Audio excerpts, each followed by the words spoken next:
Mulher pode ser ordenada? Será? Vamos responder isso à luz da Bíblia. Olá! Hoje eu quero compartilhar uma reflexão teológica sobre um assunto que gera muitas conversas e às vezes até calorosas nas nossas igrejas: a ordenação de mulheres. O meu objetivo aqui é propor um caminho, uma estrutura, para a gente pensar sobre essa questão com calma, com serenidade e, acima de tudo, com base na Bíblia. Essa é, sem dúvida, uma das perguntas que eu mais recebo. E é uma questão muito importante, muito legítima. Ela merece uma resposta que seja cuidadosa, que seja pastoral e, claro, fiel ao que as Escrituras nos ensinam. Sabe, a minha resposta inicial costuma ser bem direta. Quem decide isso é a igreja local. Mas calma, isso não é uma forma de fugir do debate, muito pelo contrário. Essa resposta, na verdade, ela nasce de um princípio teológico que é fundamental e que a gente vai desdobrar juntos agora. Para a gente organizar o pensamento, vamos seguir um roteiro. A gente parte dessa pergunta comum que muitos fazem. Depois, vamos desconstruir um modelo de pensamento que muitas vezes nos atrapalha. Aí, vamos ver como a revelação de Deus acontece de forma progressiva, entender a diferença crucial entre dom e ofício, para só então a gente chegar numa resposta final. Então, vamos começar quebrando o modelo antigo. Para entender bem a questão, a gente precisa primeiro desmontar um equívoco bem comum, um que geralmente coloca as pessoas em lados opostos da discussão. O grande erro, o ponto de partida, que muitas vezes leva a um beco sem saída, é achar que o pastor do Novo Testamento é simplesmente a versão atualizada do sacerdote levita do Antigo Testamento. Só que essa leitura, ela acaba ignorando uma das maiores viradas de chave da Bíblia inteira. E a virada é essa aqui. Todo aquele sistema do Antigo Testamento, o templo físico, o sacerdócio que passava de pai para filho, os sacrifícios de animais, tudo isso era uma sombra, uma preparação, era um trailer do que estava por vir. A realidade mesmo, o cumprimento de tudo isso, a gente encontra na pessoa de Jesus Cristo. A carta aos Hebreus, aliás, martela muito nessa tecla. Tentar reconstruir aquele modelo antigo dentro da igreja é, na prática, tirar Cristo do centro das coisas. Jesus não veio para reformar o templo, ele veio para ser o templo. E aqui, olha só, a lógica do ministério muda da água para o vinho.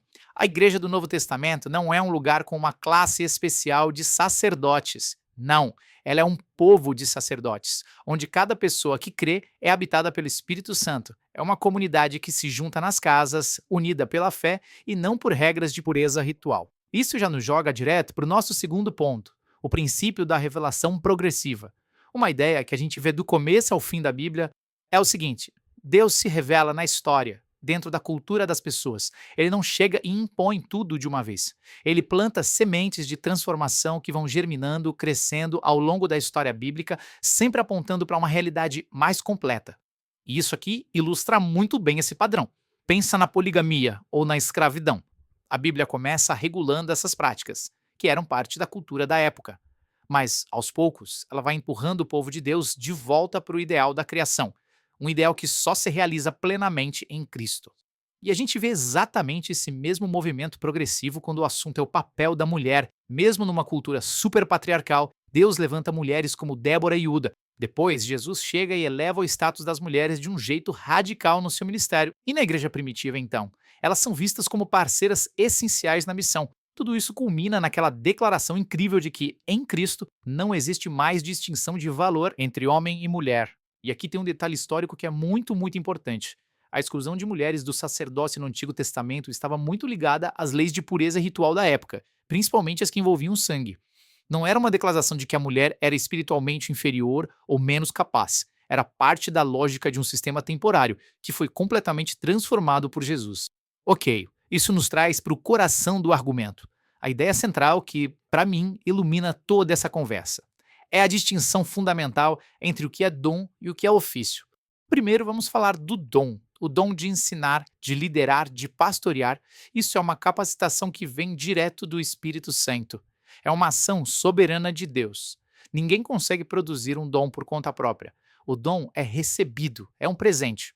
E em segundo lugar, temos o ofício. O ofício é a estrutura que nós, como igreja, criamos. É a forma organizacional que a comunidade local encontra para reconhecer, para validar e para ordenar o exercício público de um dom que já existe ali. É a nossa responsabilidade como comunidade. Entender essa diferença é a chave de tudo, percebe? O Espírito Santo dá o dom, de forma soberana. A igreja local reconhece esse dom e cria um ofício para ele funcionar bem.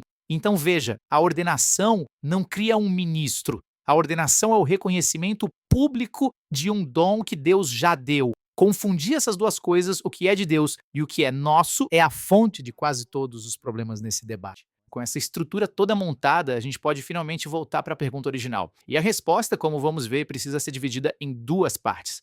A primeira pergunta, que é a mais importante, não é sobre a igreja, é sobre Deus. O Espírito Santo, na liberdade dele, concede dons de ministério como liderança e ensino a mulheres, e a resposta da Escritura para isso é um sim retumbante, sem sombra de dúvida. O Novo Testamento deixa muito claro que o Espírito distribui seus dons livremente sobre todo o povo de Deus, sem fazer distinção de gênero, de etnia ou de classe social. Agora sim, a segunda pergunta, que é diferente da primeira.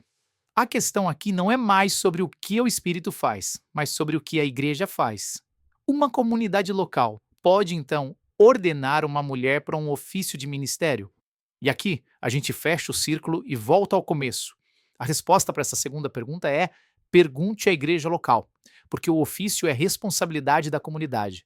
É a igreja, em oração, com sua consciência diante de Deus e da Bíblia, que tem a tarefa de discernir a melhor forma de organizar os dons que o Espírito já distribuiu no seu meio. E essa é a beleza e a tensão do reino de Deus, não é? Ele não é um sistema engessado, mas uma dinâmica viva. É movido pela liberdade do Espírito que sempre nos surpreende. E, ao mesmo tempo, ele se manifesta através de comunidades locais que tentam, com humildade e responsabilidade, organizar a vida juntas, enquanto esperam a volta de Jesus. Isso nos deixa com uma pergunta final, não para eu responder aqui, mas para cada comunidade levar para casa e refletir. Como é que a gente pode estar mais aberto à ação soberana do Espírito, reconhecendo os dons que ele distribui, onde quer que seja, e ao mesmo tempo sermos fiéis e responsáveis da maneira como organizamos a nossa vida como igreja? Essa é a nossa tarefa constante como povo de Deus. Aqui está um infográfico deste vídeo para você se aprofundar nos seus estudos. Não deixe de curtir, se inscrever no canal e compartilhar com quem busca estudos bíblicos sérios. Até a próxima!